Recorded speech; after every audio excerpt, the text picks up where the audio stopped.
Salut tout le monde, je suis en compagnie de mon ami Marco Bernard. Salut Marco. Salut Nick, ça va? Ça va bien. Yes.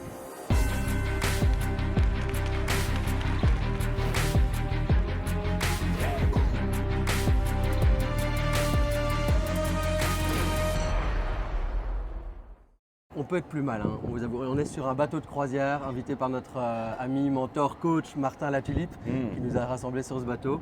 Nous, on s'était déjà vus quelques fois auparavant, mais Oui. là, on a eu l'occasion de passer une semaine ensemble. Et j'avais vraiment envie de vous présenter Marco pour tout ce qu'il a à nous enseigner par rapport à l'univers des podcasts, mais pas que.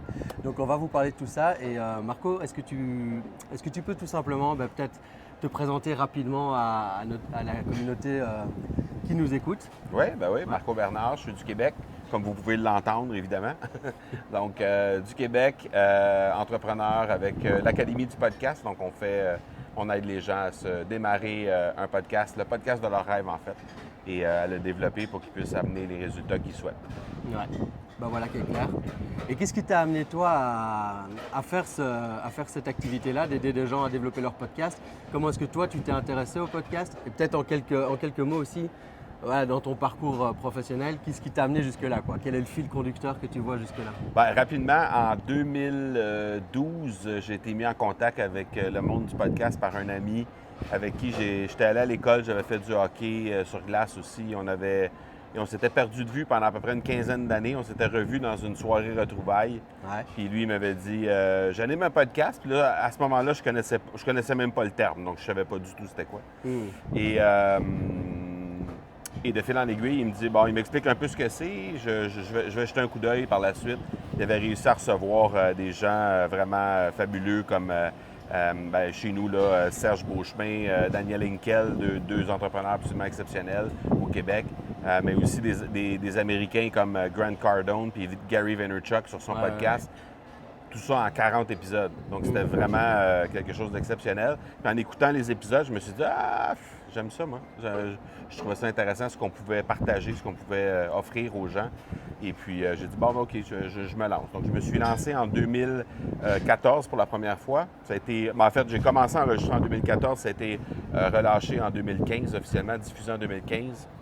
Abandonné après 6 épisodes. Ah ouais? Le premier podcast abandonné après 6 épisodes. Je n'avais pas de structure, je n'avais pas grand-chose derrière. Donc, j'ai rapidement rencontré des difficultés. Donc, j'ai laissé ça aller. C'est intéressant, par contre, de savoir c'est quoi qui peut déclencher un abandon. Parce que là, on parle du podcast, mais il y a plein de choses dans nos business, dans nos vies, qu'on démarre et qu'on ne termine pas. Ouais. C'est quoi pour toi qui a fait que ça a capoté au niveau de ces premiers épisodes? Clairement, j'avais pas de structure, j'avais pas d'accompagnement. Il n'y avait personne pour me dire un peu comment ça allait. Puis, j'avais nettement sous-estimé le temps et ce que ça allait prendre comme connaissance pour être capable de faire réaliser un podcast qui était au niveau de ce que moi je voulais faire vraiment, au niveau de la qualité.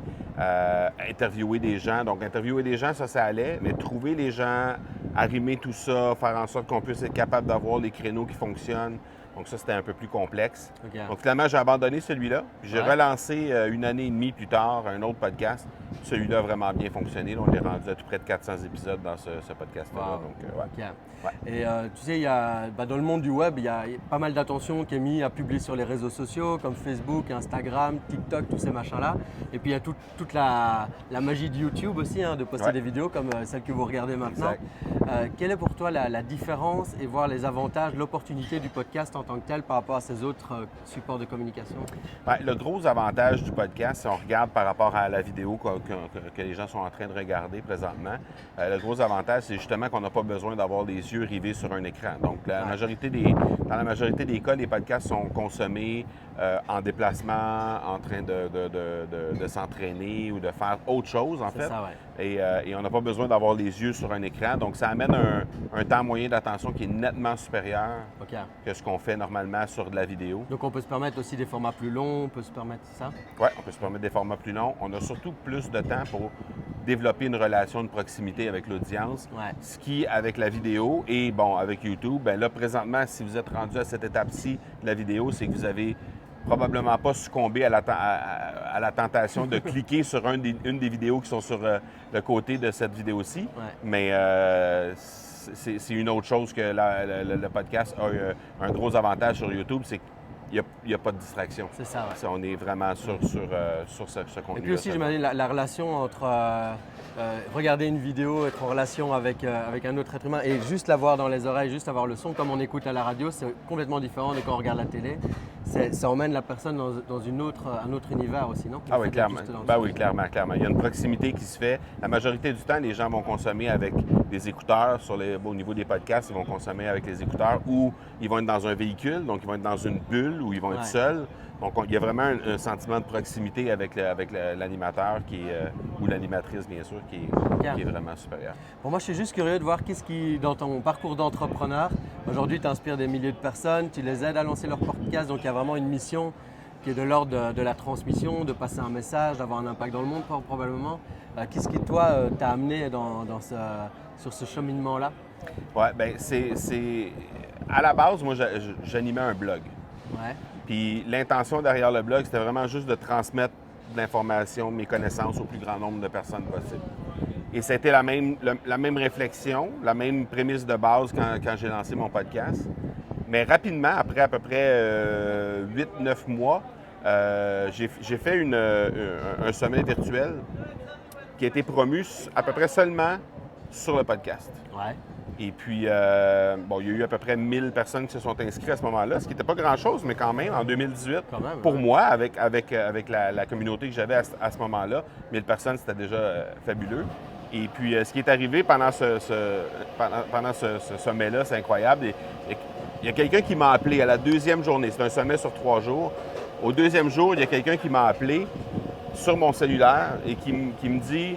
Je suis en train j'ai écouté ton podcast, j'ai su que tu allais animer un sommet virtuel.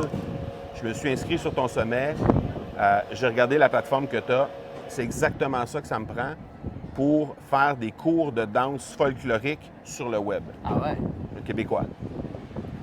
Et sur le coup, moi, je suis convaincu que c'est une mauvaise blague d'un ami qui a juste pris un numéro virtuel ou quoi que ce soit, qui m'appelle et qui me raconte ça. Fait que je fais juste dire à la personne, bien, OK, on se reparle lundi prochain, Jean-François, rappelle-moi, puis on regardera ça. Et lundi matin à 9 h, le téléphone sonnait et là, il me dit, j'ai pas vu ça nulle part sur ton site. Je sais que c'est toi parce que je l'ai entendu sur ton podcast. Je sais que c'est toi qui as bâti toute la plateforme de ton sommet. C'est exactement ça que ça me prend.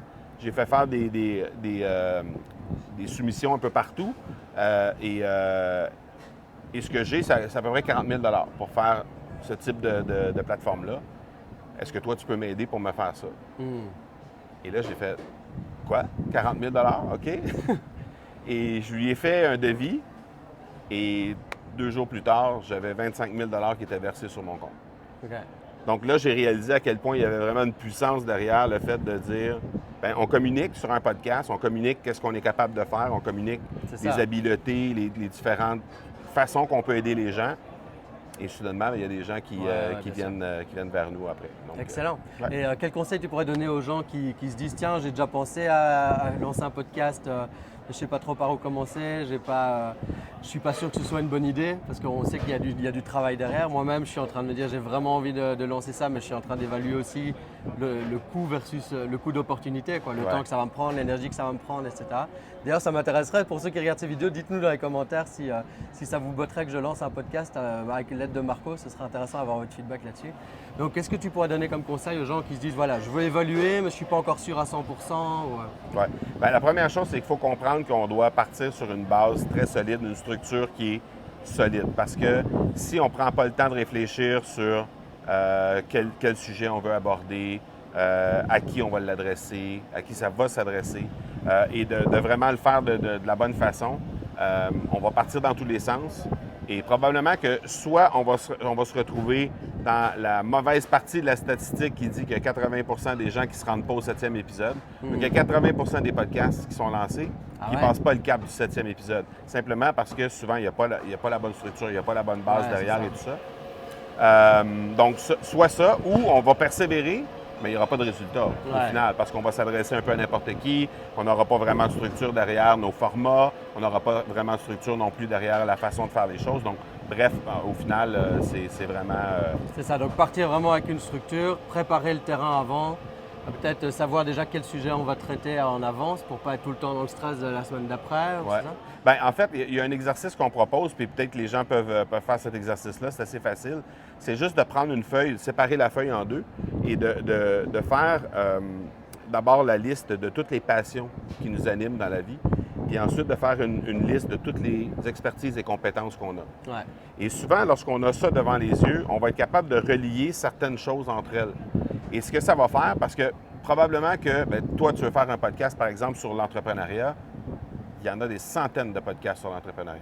Mais trouver l'angle Nick DeVic, bien ça, c'est différent. Alors là, des fois, on va aller prendre une passion, puis on va le mettre, on va l'arrimer avec notre expertise, notre compétence. Soudainement, on va avoir une couleur qui va être complètement différente. On va être beaucoup plus niché. Notre message va aller toucher davantage les gens. Et puis, de cette façon-là, on est plus près du succès. Oui, exactement. J'ai un de mes académiciens qui, lui, est un passionné de la course à pied. Il voulait faire aussi un podcast sur l'entrepreneuriat. Mais ce qu'il a décidé de faire, c'est d'inviter les gens qui, d'abord, des entrepreneurs qui étaient intéressés par la course à pied. Alors, il allait faire un footing, comme vous dites en Europe. Donc, il allait faire un peu de jogging. Et puis, une fois que le jogging était terminé, s'assoyait sur un banc de parc et réalisait l'entrevue à ce moment-là. Donc, il y avait une connexion qui se faisait avec l'entrepreneur, évidemment, qui était beaucoup plus intense que juste une connexion d'entrepreneur à entrepreneur. Ouais, ça donnait une couleur complètement différente aussi au podcast parce que c'était tourné à l'extérieur. Il y avait, on entendait le chant des oiseaux derrière et tout ça. Donc, ça amenait une couleur qui était complètement différente.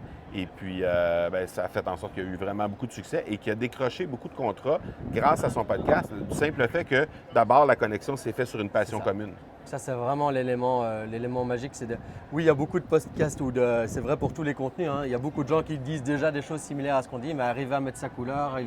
Donc, j'entends vraiment, il y a ce cadre spécifique qui peut créer comme une habitude aussi pour la personne qui écoute, non? C'est-à-dire, voilà, c'est comme un rituel d'écouter son podcast avec cette couleur-là. C'est ça. Puis souvent, ce qu'on va faire à ce moment-là, c'est qu'on va attirer les gens qui vont avoir une passion commune avec nous. Donc déjà, il y a une connexion supplémentaire que juste sur le sujet du podcast. Parce qu'il y a la passion qui est commune qui vient entrer en ligne de compte. Cool. Bon, bon exercice à faire. Moi, je vais le faire en tout cas. Donc, notez ça. Une feuille, 2 colonnes, mes passions et tout ce qui est mes compétences, mes centres d'intérêt. Après, on essaie de relier ça ensemble. Faire des liens. Peut-être déjà commencer à lister des sujets qui pourraient être intéressants pour vous à traiter. Est-ce qu'il y a parce qu'il doit certainement y avoir dans le monde du podcast aussi, on se dit j'aimerais bien lancer ça, mais qui suis-je pour commencer à raconter ma vie? Je ne suis pas intéressant. Comment est-ce qu'on peut passer au-delà de cette peur de mal faire au début? C'est quelque chose qui habite beaucoup. Cette peur-là, pour tous les créateurs de contenu, elle est là, puis elle va toujours être là. Souvent, les histoires, c'est quelque chose d'extrêmement puissant. C'est quelque chose qu'on doit absolument utiliser dans le monde du podcast. Mais c'est pas obligé d'être nos histoires. Donc, si on n'est pas super à l'aise à partager nos propres trucs au départ, on peut très bien partager les choses d'un client, les transformations qu'un client a eues, même les transformations qui arrivent dans l'actualité, des choses qui, dans notre domaine, prennent place puis qui peuvent venir appuyer certaines choses, certains sujets qu'on peut traiter dans le podcast. Ça peut très bien se faire, mais éventuellement, il faut arriver à le faire avec nos propres histoires. Nos propres histoires, des entrevues, raconter l'histoire d'un client.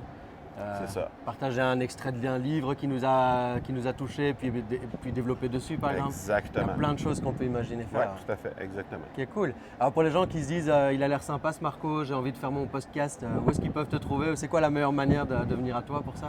Souvent, on anime des challenges. Des challenges, c'est 5 jours qui permettent de lancer ton podcast qui cartonne, donc avec la bonne structure derrière.